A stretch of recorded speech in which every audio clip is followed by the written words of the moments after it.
Hey guys, welcome back to GavinFuzzy's. So, I finally got my hands on a custom-made SBL half dart blaster. Now this blaster was made by Tahova. I've bought from him before. He made my Cynthia, if you remember, and he does really good work. And this thing came out amazing. I wasn't sure about the light colors, but it blends in very nicely with all the rest. I love the dark red. You know me, dark red, black, that's my thing. And the white, that kind of like glitter white and the gray in there is great. The only thing he needed from me, besides money of course, was a curry barrel, which I ordered and I gave to him at, I believe it was Armageddon.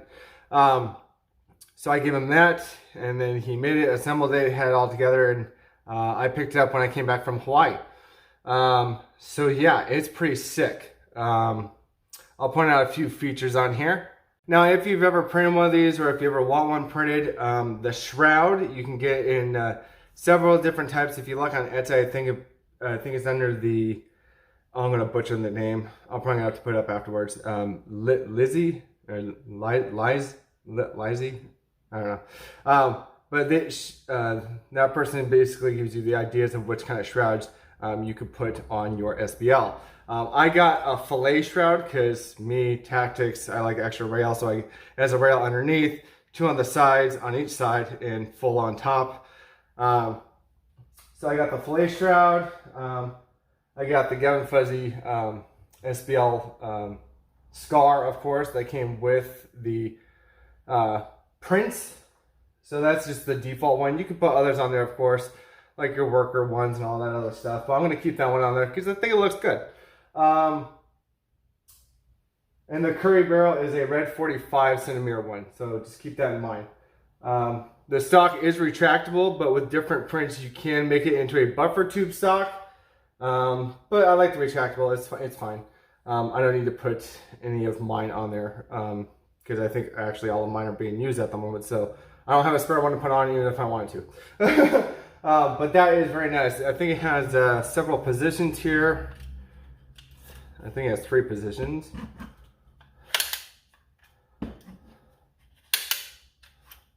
Yeah, very nice. I usually keep it in the 3rd just because my arms are that long. There we go.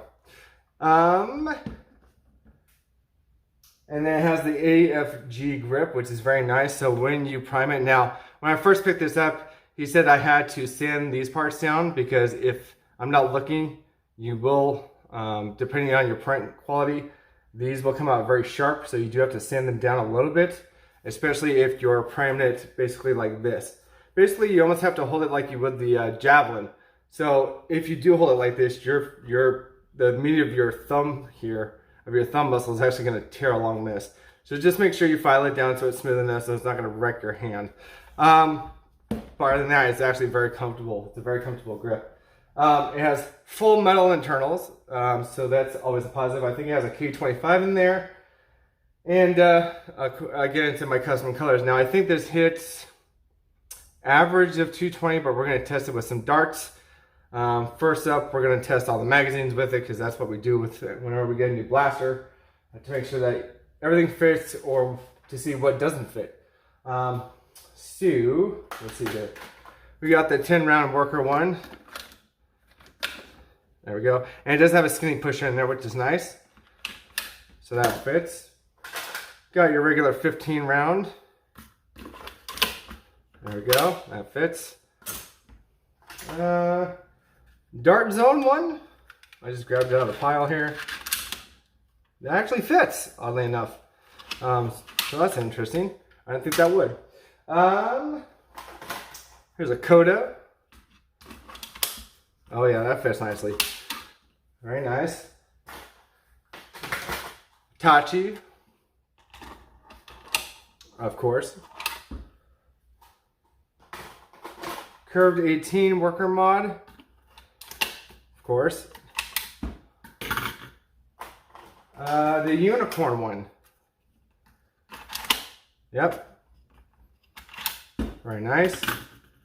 The X-Shot long shot one. Ooh, wait a minute. Do we have one that doesn't fit?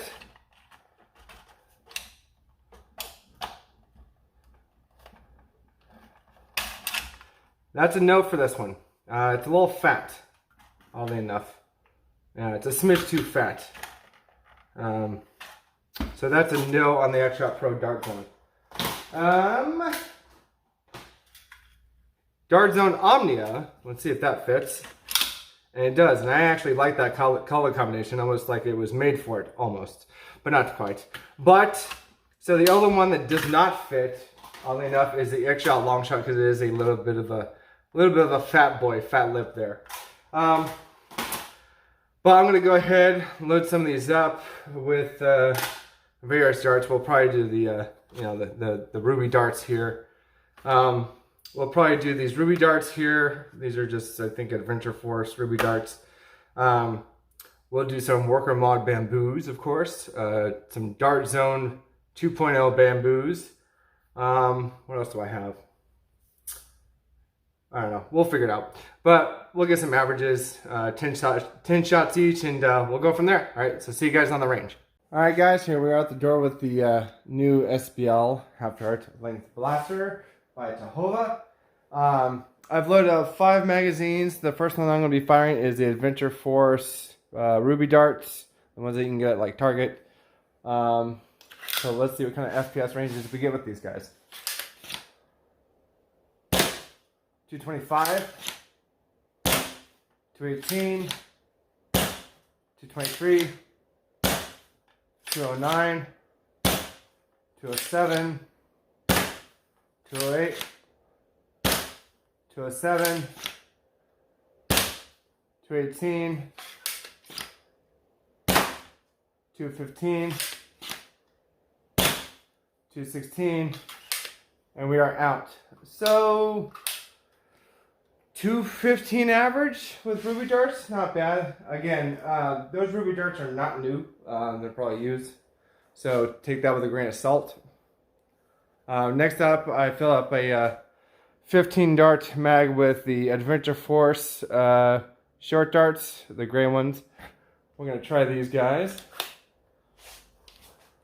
See what we get with these.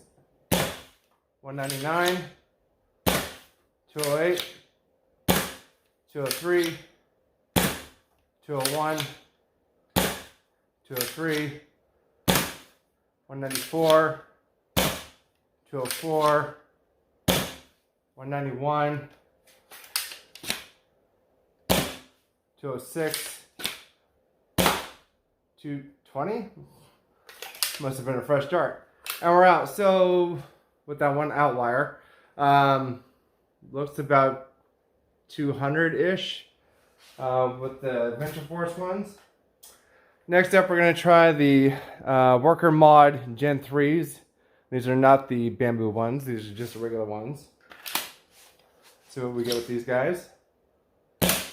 198, 205, 202, 211, 208, 188, a little low, 195, 189, 204,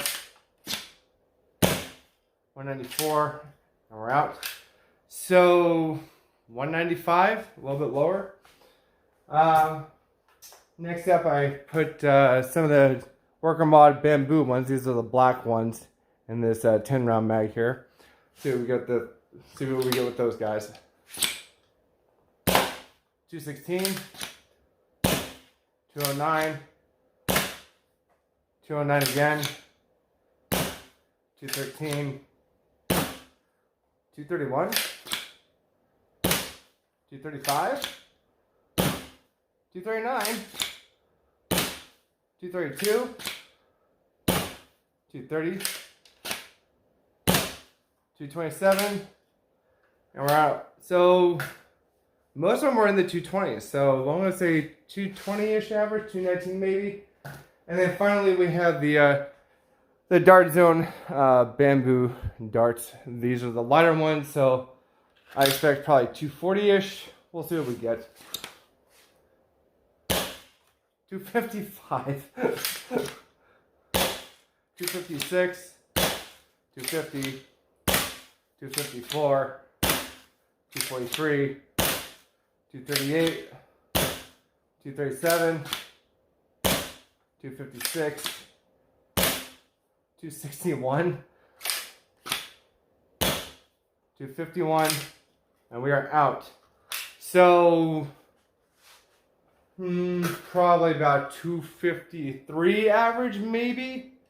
But yeah, really, really solid. I don't know if you guys can see that. There's a dart hanging in the catch right there. That's pretty funny. I just noticed that. All right, we'll zoom back out. But other than that, guys, great blaster. Again, from Tahova. Print quality is always top notch. Can't compliment him enough on this guy. I love it. Very good for comp. I want to maybe try to take this to rag, but it might be a little too hot. I might have to do some more testing, either with this or with the Harrier, to try to get that for my 200 FPS cap blaster, because I don't think I've really talked about Ragnarok Oktoberfest yet. I'll probably do a special video on that to go over everything that's going on. But basically, they have 3 FPS caps. They have 130, 160, and 200 for springers. So I gotta figure out still what I'm gonna take. But other than that, guys, let me know if you have an SBL, if you have your own, if you had someone build you one, what you love about it. I love this one. But I believe we are now at 125 subs away from 2,000 subs, guys. That is insane. I think we hit 1K in what, January was it? And here it is, almost 8.5, 9 months later. And we're almost at 2K already. So that's crazy. You guys are insane. The other thing that I want to talk about real quick is the new worker mod Seagull. We don't know a whole lot about it yet. We know some things. We know that it's about 2 inches shorter than the Harrier in length. So I'm going to guess a shorter plunger tube. We don't know exactly what the FPS is because nobody has it in hand yet. I'm going to get one and test it stock, and then I will also see if the worker mod Harrier parts will fit in it. If those fit, we might have a runner-up, and we might have to do another community poll if you want me to. And this is if the Harrier upgrade parts from Saber work in the Seagull. This is if it works. If it doesn't, not gonna do this. But if it works, I will put up a new poll for the 2,000 sub giveaway. If you guys still want the Harrier and the Harrier upgrade kit from Saber, or if you want the new Seagull with the Harrier upgrade parts as well. But that's only if it fits. So once I get that video, get it going, get it in hand, and I'm able to test that, I will let you guys know, and then I'll put up the poll, and we'll go from there. So I'm excited for that blaster. It's for close quarter combat, I believe, because it is a little bit shorter. But yeah, I can't wait to get it. I think it's coming out in the next couple months. So I'm very excited about that blaster. Other than that, guys, please leave a like, a follow, share, subscribe, all that stuff that YouTube makes you do to follow me and all my Nerf adventures. And I will see you guys in the next video. All right, bye.